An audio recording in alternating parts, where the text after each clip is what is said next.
Welcome to the Come As You Are interview presented by Crocs for the Women of the eRena Part 3. I'm so excited to be chatting with Katie Bedford, content creator at OpTic Gaming.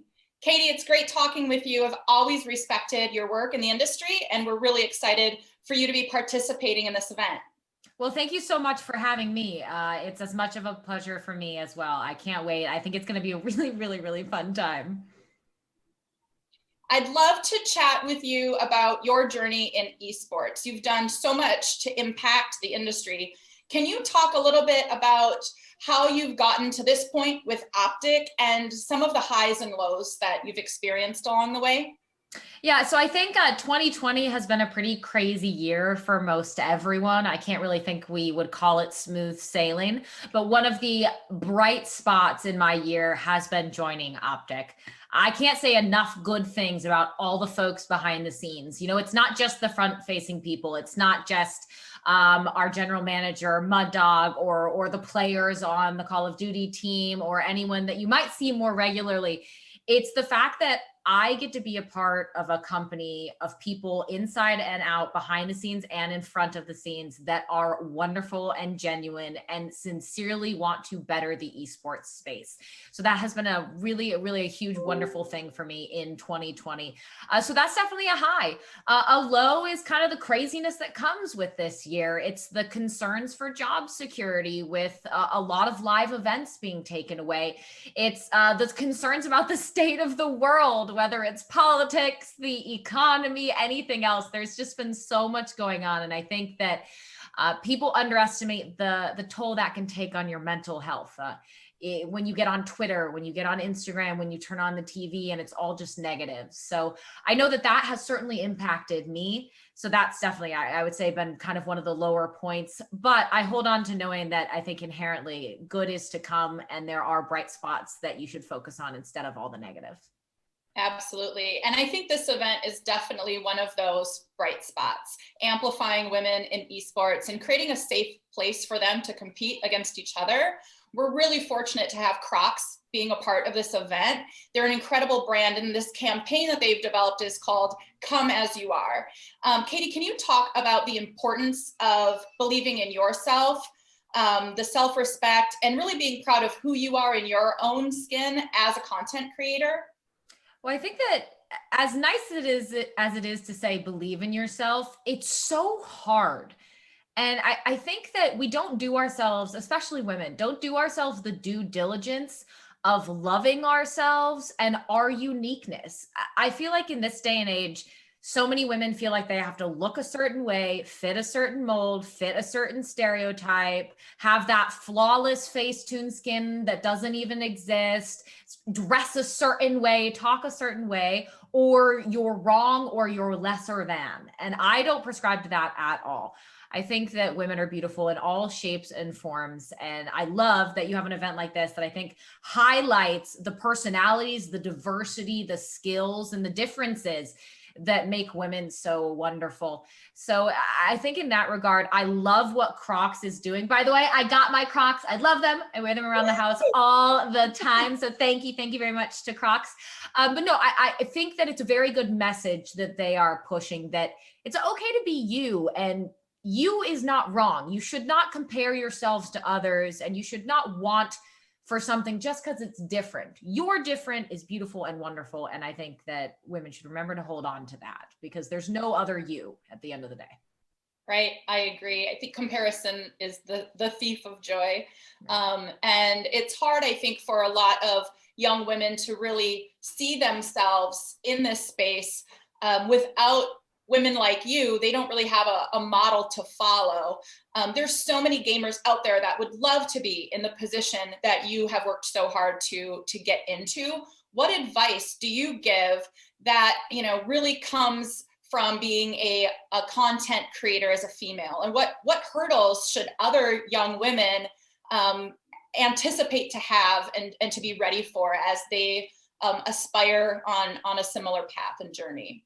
Well, first and foremost, I wouldn't be here if it weren't for my friends and my business relationships. So that's why the biggest advice I can give to people is authentic networking. I know we say networking, and sometimes it has this negative connotation of being a ladder climbing mentality. And that's simply incorrect, which is why I call it authentic networking.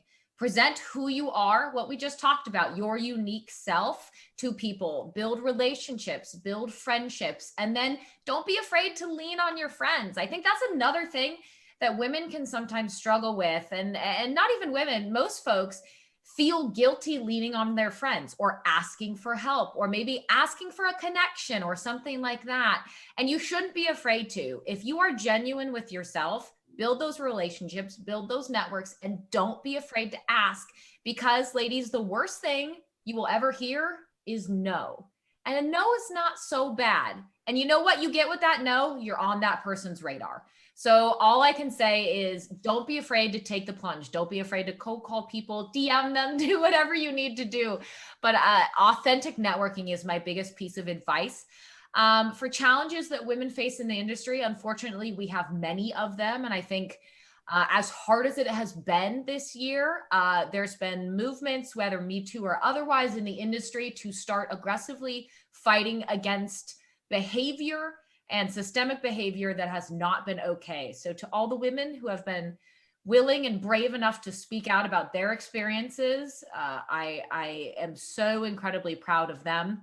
I think they've been doing a wonderful job for women and elevating us as integral and necessary and vital parts of this industry for the unique skill sets that we're able to bring to the table. But I would say that, yes, there is going to be sexism that women will face. Yes, there will be these hard moments where you are judged for things that should not be judged or that aren't your fault.